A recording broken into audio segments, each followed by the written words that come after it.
products from UAE can enter India at reduced tariff rate or at zero tariff rate. Total supply chain जो है वो ठप पड़ जाएगी। कहीं ना कहीं पे ऑयल पे एम्बार्गो लग जाएगा। कहीं ना बहुत सारी कंट्रीज इस एरिया में, ईरान पे, इराक पे कुछ सैंक्शंस रशिया लगा देगा, कुछ सैंक्शंस यूएसए लगा देगा, कुछ यूरोप यूनियन सैंक्शन लगा देगी। तो एक नमस्कार। इंडिया के फॉरेन मिनिस्टर पहुंचे हैं यूएई। वहां पहुंच करके वो बड़े सारे इनफैक्ट काम करने वाले हैं। वहां पर एक जैसे बोलते हैं कि यूनिवर्सिटी, सिम्बायोसिस यूनिवर्सिटी का इंटरनेशनल सेंटर खोलेंगे। साथ में वो रुपए की भी बात कर रहे हैं, यूपे पे भी काम शुरू होगा वहां पर। साथ में और भी बहुत सारी बातचीत है। यूएई हमारा 5th लार्जेस्ट ट्रेडिंग पार्टनर है। लेकिन इस मीटिंग का पहले ऑस्ट्रेलिया और अब यूएई। ऑस्ट्रेलिया हमारा क्वाड का पार्टनर, यूएई हमारा I2U2 का पार्टनर। कहीं डिफरेंस तो जरूर दिख रहा है ना इसमें, जो बताया नहीं जा रहा। क्या मामला है, क्या घपला है? फॉरेन मिनिस्टर यूएई क्यों पहुंचे और क्या वहां करने जा रहे हैं? इसी बात करने के लिए हमारे साथ संजीव मीणा जी, जो कि इंटरनेशनल एक्सपर्ट है। संजीव जी, बहुत बहुत स्वागत आपका हमारे शो में। संजीव जी, ये फॉरेन मिनिस्टर जयशंकर साहब, एक्सटर्नल अफेयर्स मिनिस्टर जयशंकर साहब क्यों पहुंचे यूएई? रोहित जी देखिए, जयशंकर जी का कहीं पे भी अगर विजिट होता है ना, तो वो एक बहुत प्लान विजिट होता है। उनके पीछे जो बैक चैनल्स में बहुत सारी चीजें हो चुकी होती हैं, तब जाके जयशंकर जी वहां पे पहुंचते हैं।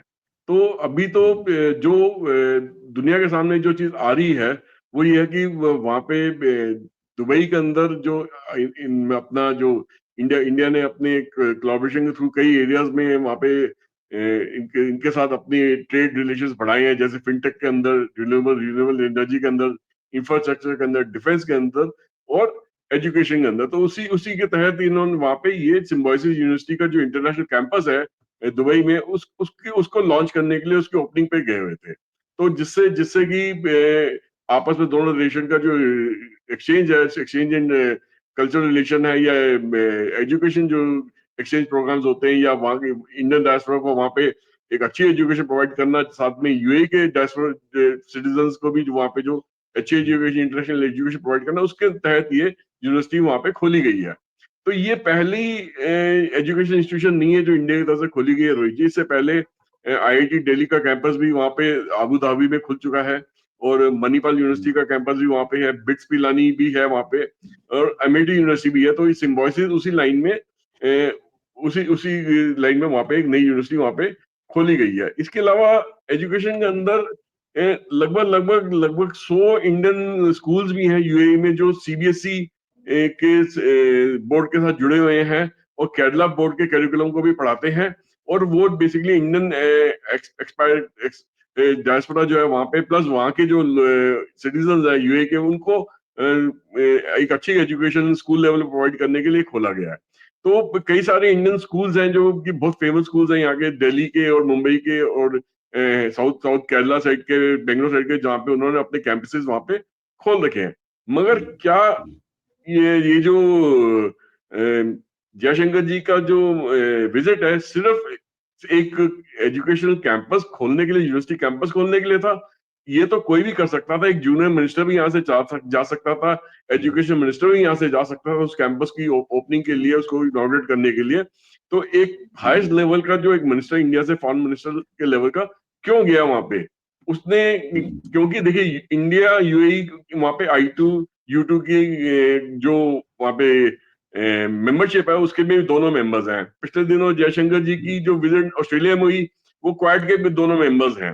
तो कहीं पे मुझे ऐसा लग रहा है कि जैसे ही डोनाल्ड ट्रंप जी की विक्ट्री सुनिश्चित हुई है यूएसए में, तो कहीं ना कहीं पे ये आपस में एक दूसरे डायलॉग कर रहे हैं कि जो इस एरिया के अंदर जो कॉन्फ्लिक्ट जोन क्रिएट हो रहा है, जो काफी दिनों से बना हुआ है, चाहे वो रशिया और यूक्रेन का रहा हो, और स्पेशली इजराइल और ईरान और हिजबुल्लाह के बीच में जो कॉन्फ्लिक्ट जोन पिछले कई दिनों से बहुत तेजी से बढ़ रहा है, आगे बढ़ रहा है, एक बहुत हाई लेवल पे भी पढ़ने एक्सप्लोर होने की चांसेस हैं इसके। कहीं ना कहीं उसके अंदर एक सोल्यूशन निकालने की बात कर रहे होंगे बैक चैनल्स पे, और उसके अंदर कोई ना कोई तरीका निकाल रहे होंगे जिससे ये जो सिचुएशन है, ये थोड़ी सी ठंडी पड़े। मतलब इसमें इसमें थोड़ा थोड़ा सा ना एक आपस में जो कॉन्फ्लिक्ट का जो जोन क्रिएट बना हुआ है, उसमें कहीं ना कहीं पे थोड़ा बदलाव आए, थोड़ा एक दूसरे से दिमाग से अक्ल से काम लेके इस सिचुएशन को डिफ्यूज करा जाए। और अभी तक एक चीज और भी देखी गई है रोहित जी की, यूएई ने हमेशा से ही अपने अपने आप को आगे रखा है, पहल उसने करी है कि यूएई के अंदर कोई भी इस टाइप की वॉलेटाइल सिचुएशन क्रिएट होती है, कॉन्फ्लिक्ट जोन्स क्रिएट होते हैं, तो उसमें जो उनके जो यूएई के प्रेसिडेंट है मोहम्मद शेख मोहम्मद बिन जायद जो है, वो बढ़ चढ़ के हिस्सा लेते हैं, वो सिचुएशन को डिफ्यूज करने में कोशिश करते हैं। तो शायद इंडिया ने अपने ऑफिस फॉरेन मिनिस्टर को वहां पे भेज के एस जयशंकर को भेज के वहां पे यूएई के प्रेसिडेंट शेख मोहम्मद बिन सैयद के जरिए इस डायलॉग को बैक चैनल्स के अंदर ही उन्होंने बढ़ाने की कोशिश करी है कि इसका कोई ना कोई एक कॉम्प्रिहेंसिव सोल्यूशन निकले।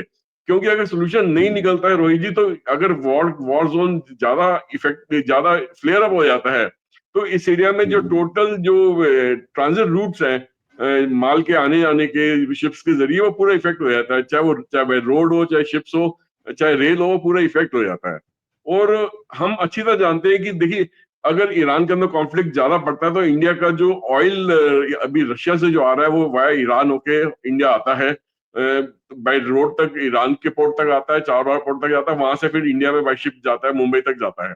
तो वो रूट भी अगर इफेक्ट हो जाएगा, तो हम लोगों का जो एक एक जो वर्ल्ड के अंदर आज हम नंबर 2 पोजीशन में बने हुए ऑयल एक्सपोर्टर, वो पोजीशन हमारे हाथ से निकल सकती है बहुत तेजी से, और ऑयल के प्राइसेस भी बहुत तेजी से बढ़ सकते हैं, जिससे ऑलरेडी जो इन्फ्लेशन की सिचुएशन इंडिया के अंदर थोड़ी सी हाई हो रखी है, लगभग 6% की इन्फ्लेशन चल रही है, वो और बढ़ के 7 to 8% तक पहुंच सकती है, जिसमें दुनिया भर के जो प्राइसेस है हमारी कंट्री के अंदर बढ़ सकते हैं।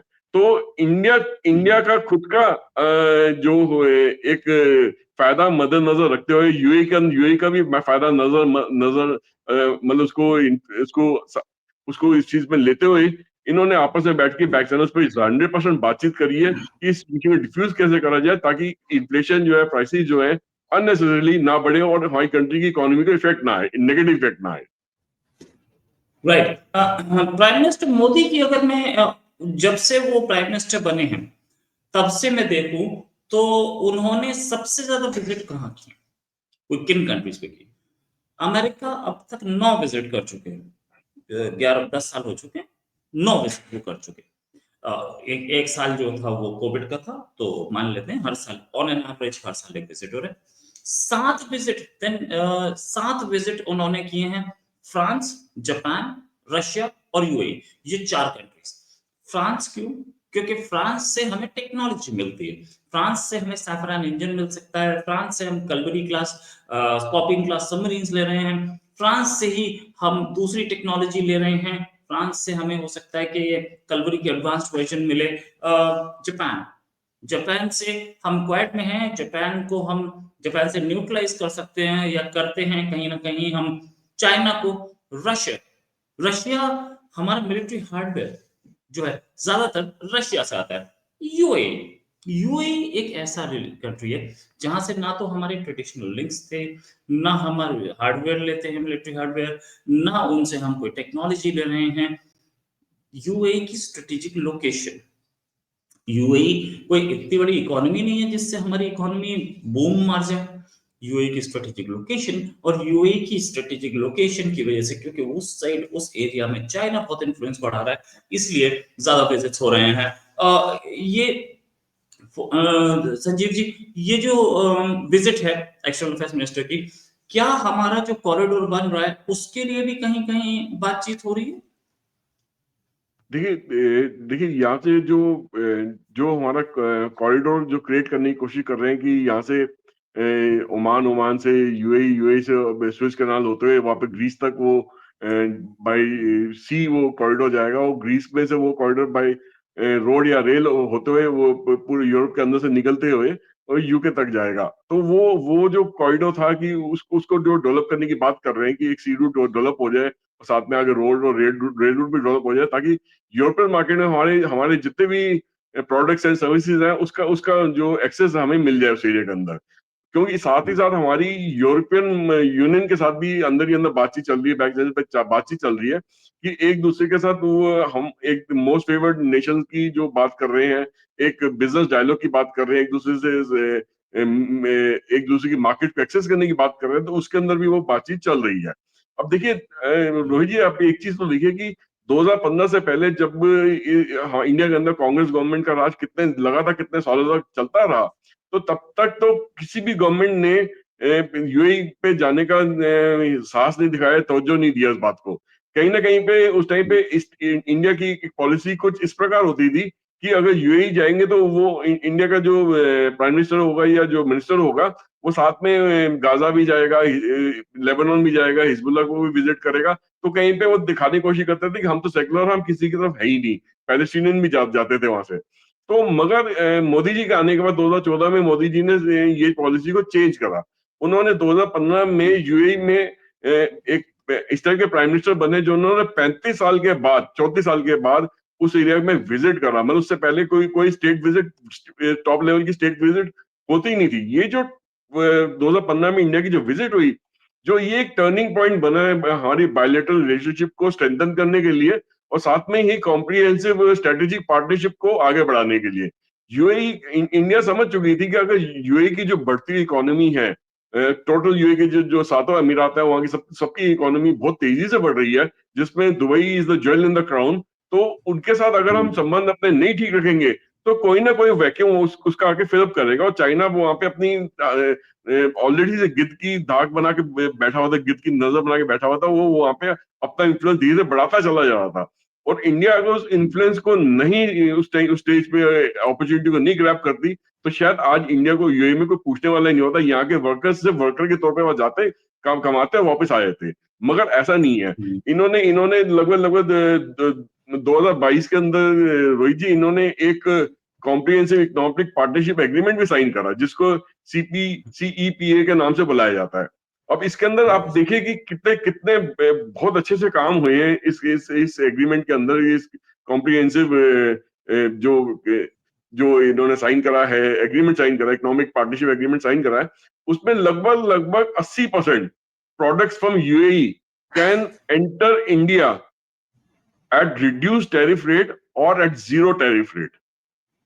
ठीक है ना? तो ये बहुत बड़ा एक इंडिया ने मतलब उनको अपने मार्केट्स के एक्सेस देने की कोशिश करी, जिसमें उनके प्रोडक्ट्स इंडिया में आ सकते हैं। साथ में लगभग 11 मेन सेक्टर्स और 100 सब सेक्टर्स ऐसे हैं इंडिया के अंदर, जहां पे उनकी वो अपनी सर्विसेज को लाके अपने यहाँ पे इंडियन मार्केट में बेच सकते हैं।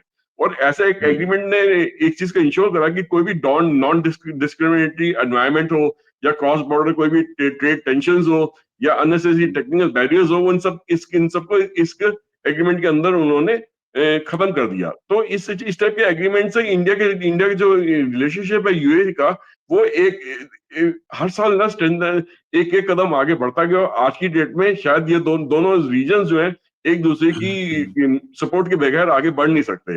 तो ये बहुत बड़ी चीज है कि जो इंडिया ने अचीव करी है। और चाइना को उनकी जो जगह लेना चाह रहा था, चाइना उसको वहां पे उतनी जगह उन्होंने बनाने नहीं दी। राइट। ये मैप है मेरे सामने। इस मैप की अहमियत क्या है और मैं क्यों ये मैप दिखा रहा हूं? यूएई इस एरिया में है। अगर आप दुबई देख सकते हैं, यूएई ये है। जी। इस एरिया में ये जो पर्टिकुलर एरिया है जहां पे, अच्छा, इस एरिया से होता क्या है, हमारा तेल आता है यहाँ पे। Saudi Arabia, Kuwait, Iraq, Iran, ये एरिया। ईरान से तो खैर कम तेल आ रहा है, लेकिन इराक से और कुवैत, यूएई, कतर, ये ऑयल रिच रीजन है। हमारी इकोनॉमी को अगर ऑयल चाहिए चलने के लिए तो यहीं से आएगा। और ये पर्टिकुलर रीजन जो मैं आपको दिखा रहा हूँ बहुत छोटा है। अगर इसे किसी ने ब्लॉक करने की कोशिश की और हमारा तेल रोकने की कोशिश की, जैसा कि कोशिश की जाती है कई बार चाइना की तरफ से या कहीं और से, तो हमें यूएई की बहुत जरूरत है यहाँ पर। यूएई इसलिए इतना इंपॉर्टेंट बन जाता है कि इस एरिया से हमारी एनर्जी सप्लाई जाती है। यूएई इंपॉर्टेंट उसके लिए भी बनता है, चाइना के लिए भी बनता है, इसलिए चाइना पूरा फोकस रखता है। ये 20-22 किलोमीटर का स्ट्रेच है। अगर इसको किसी ने ब्लॉक किया तो किसी दुश्मन कंट्री का तेल आप रोक सकते हैं। क्या ये भी एक रीजन है कि हमारी हमारी यूएई के लिए इतनी तरजीह देते हैं हम यूएई को? आप बिल्कुल ठीक कह रहे हैं। देखिए रोहित जी, अभी पिछले दिनों में कुछ इस तरीके की आवाजें भी उठ रही कि शायद अगर ईरान और इजराइल के बीच में अगर कॉन्फ्लिक्ट ज्यादा बढ़ जाता है तो यूएसए डायरेक्टली अगर इन्वॉल्व भी हो सकता है। अगर यूएसए डायरेक्टली इन्वॉल्व होता है उस वॉर जोन के अंदर, तो डेट मीन्स कि रशिया खुलेआम तौर पे ईरान को सपोर्ट करने के लिए सामने आ जाएगा। वो ये नहीं कहेगा कि मैं इसको सपोर्ट नहीं कर रहा, दबी जबान में बात नहीं करेगा, वो खुले तरीके से बात करेगा। दैट मीन्स कि दैट मीन्स अमेरिका और रशिया आमने सामने खड़े हो जाएंगे, और अमेरिका और रशिया का कॉन्फ्लिक्ट अगर इस एरिया में क्रिएट होता है तो दैट मीन्स एरिया की टोटल सप्लाई चेन जो है वो ठप पड़ जाएगी। कहीं ना कहीं पे ऑयल पे एम्बार्गो लग जाएगा। कहीं ना बहुत सारी कंट्रीज इस एरिया में, ईरान पे, इराक पे कुछ कुछ सैंक्शंस रशिया लगा देगा, कुछ सैंक्शंस यूएसए लगा देगा, कुछ यूरोप यूरोप यूनियन सैंक्शन लगा देगी। तो एक दूसरे पे अपना अपना जो है ताकत दिखाने की कोशिश करेंगे, मगर उससे नुकसान हमारा बहुत होगा या चाइना का बहुत होगा। इन द सेंस कि क्यों हमारी जो 75% जो एनर्जी नीड्स हैं फ्यूल की, जो है डीजल, पेट्रोल और भी सारे जो केमिकल्स हमारे बनते हैं जो फॉसिल फॉसिल फ्यूल बेस्ड है, वो सारा इस एरिया से आते हैं। और इस एरिया का डिस्टर्ब होने का मतलब है कि डायरेक्टली हमारी इकोनॉमी को हिट करना, और बहुत बुरी तरीके से हिट करना।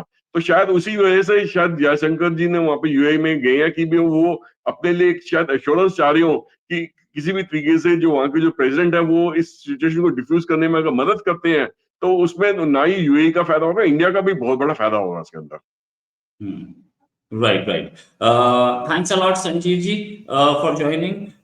यूएई की विजिट है, इसके बाद और बहुत सारी डेवलपमेंट्स बाकी हैं।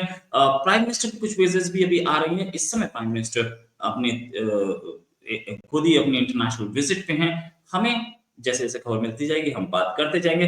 लेकिन एक चीज, प्राइम मिनिस्टर की अब जो विजिट चल रही है वो बहुत इंपॉर्टेंट कंट्रीज हैं, और प्राइम मिनिस्टर और फॉरेन मिनिस्टर सबके सब बाहर हैं। मामला कुछ गड़बड़ है। Thanks a lot Sanjeev ji for joining. जल्दी एक स्टेशन और करेंगे। अभी के लिए नमस्कार, धन्यवाद, जय हिंद। जय हिंद।